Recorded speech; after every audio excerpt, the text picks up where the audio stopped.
చంద్రబాబు నాయుడు చూస్తే అన్నీ రివర్స్గానే కనిపిస్తూ ఉండే.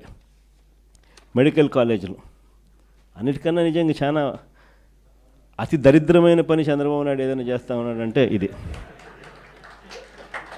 అతి దరిద్రమైన పని. నిజంగా అతను మంచి చేయకపోతే చేయకపోయి కనీసం చెడు చేయడం అన్న దానికి మనకి ఇంతకన్నా దరిద్రం ఏదైనా ఉంటుందో నాకు అర్థం కాదు అసలు.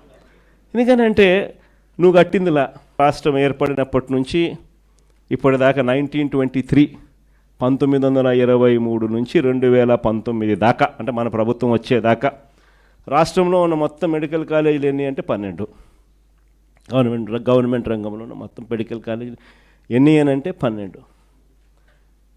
ఈ 12 కాలేజీలకు చంద్రబాబు నాయుడు చేసింది 0. రాష్ట్రంలో ఉన్న మెడికల్ కాలేజీలు ఎన్ని అని అంటే గవర్నమెంట్ 12. చంద్రబాబు నాయుడు 12లో ఏమైనా ఒకటన్నా చేశాడంటే అది లే, ఒక్కటి చేయలే. మనం వచ్చిన తర్వాత ఏకంగా 5 ఏళ్లలో కోవిడ్ ఉన్నా కూడా 2 సంవత్సరాలు 5 ఏళ్లలో ఏకంగా 17 మెడికల్ కాలేజీలు మనం తీసుకొచ్చే కార్యక్రమం చేస్తాం.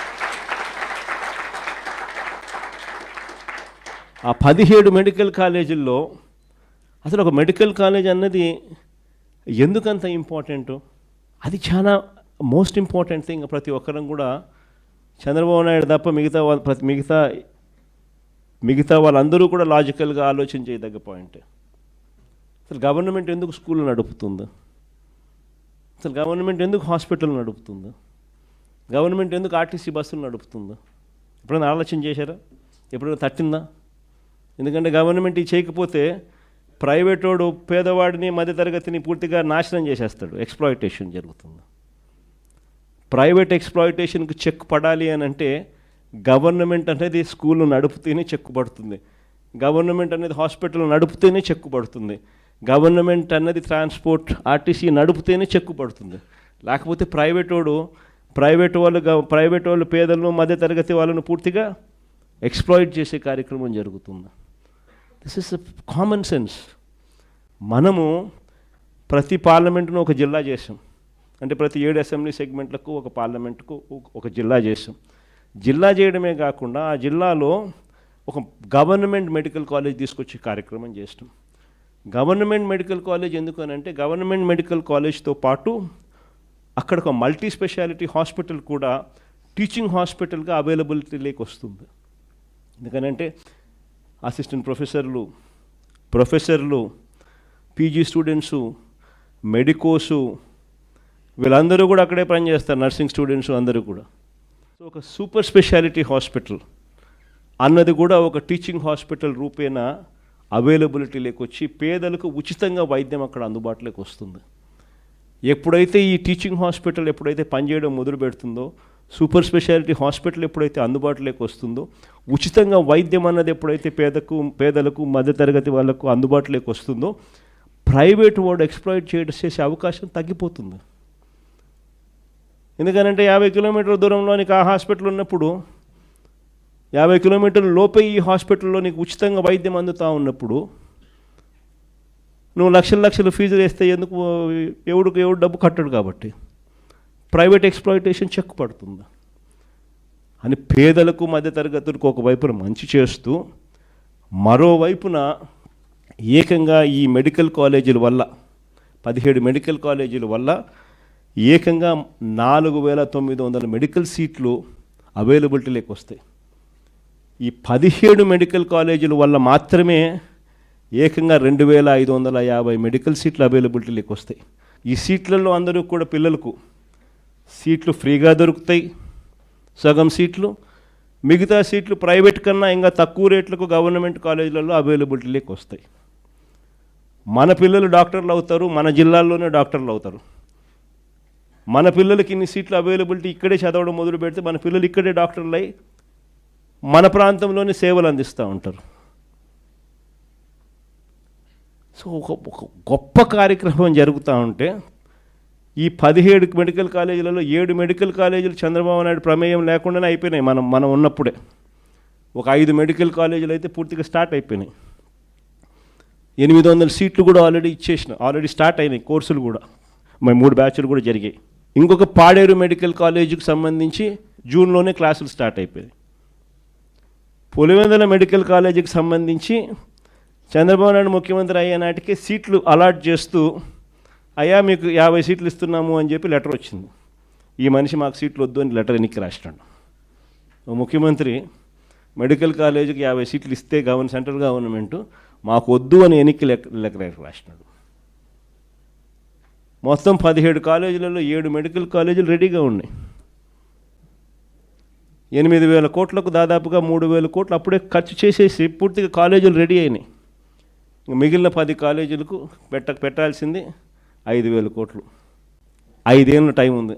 సంవత్సరానికి 1,000 కోట్లు. మనిషికి మనసు రాదు. 1,000 కోట్లు. రాష్ట్ర బడ్జెట్ చూస్తే 2,50,000 కోట్లు. సంవత్సరానికి కావాల్సింది 1,000 కోట్లు. 5 ఏళ్ళకి కలిపి 5,000 కోట్లు. పోనీ ఆయన పెట్టకపోతే పాయ, మేము వచ్చినా మేము చేసుకుంటాం. కానీ కనీసం ఇలా స్కాములు చేస్తూ అమ్మడం ఏంది అని అడుగుతా ఉన్నా. స్కాములు చేస్తూ అమ్మేదానికోసం శ్రీకారం చుడతా ఉన్నాడు. సో ఈ స్థాయికి దిగజారిపోయిన ఈ మనిషిని నిజంగానే క్వశ్చన్ చేయగలిగిన వ్యక్తులు ఎవరైనా ఉండారు అని అంటే అది యంగ్స్టర్స్ నుంచి మొదలు కావాలి. ఇవన్నీ మీరు ముందుకు తీసుకొని పోవాలి. రాష్ట్రంలో 1 కోటి సంతకాల సేకరణ జరుగుతూ ఉంది. 1 కోటి సంతకాల సేకరణ జరుగుతూ ఉంది. స్టూడెంట్ వింగ్స్ను, యూత్ వింగ్స్ను ఏకంగా గ్రామ స్థాయిలోకి తీసుకొని పోయే కార్యక్రమం చేయడానికి YSR Congress party initiation already start అయింది. అందులో భాగంగానే నియోజకవర్గ స్థాయిలో అనుబంధ విభాగాలకు సంబంధించి అధ్యక్షుడిని వేయడం, మండల స్థాయిలో కూడా అనుబంధ విభాగాలకు సంబంధించి అధ్యక్షుడిని వేయడం ఆల్రెడీ కంప్లీట్ అయిపోయింది. మండల స్థాయి నుంచి ఇంకా గ్రామ స్థాయిలోకి పోయే కార్యక్రమానికి ఇప్పుడు అడుగులు పడతా ఉన్నాయి. గ్రామ స్థాయిలో కూడా స్టూడెంట్ అనుబంధ విభాగం రావాలి, యూత్ అనుబంధ విభాగం రావాలి.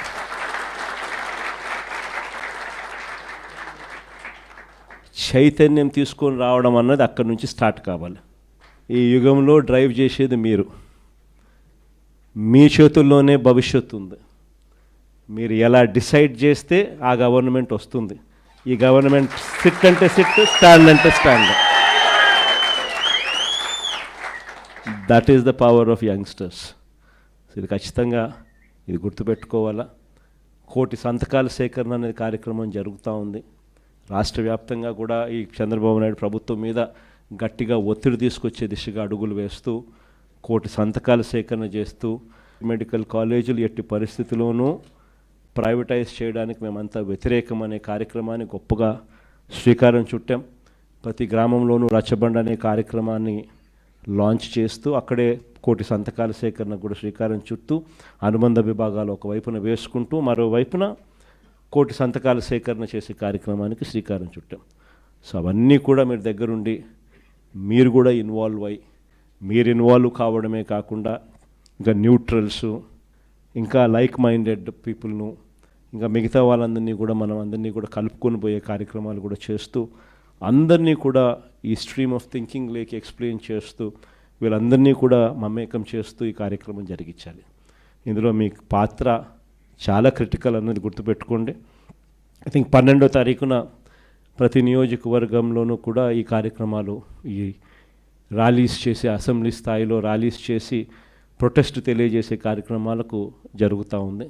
సో ఆ 12వ తారీఖు చేసే ఆ కార్యక్రమాలు చంద్రబాబు నాయుడుకి ఏ రకంగా షాక్ తగలాలి అని అంటే చంద్రబాబు నాయుడు అనే వ్యక్తి ప్రైవేటైజేషన్ అనేది బుర్రలో నుంచి తీసేసేయాలన్న ఆ లెవెల్లో షాక్ తరగాలి.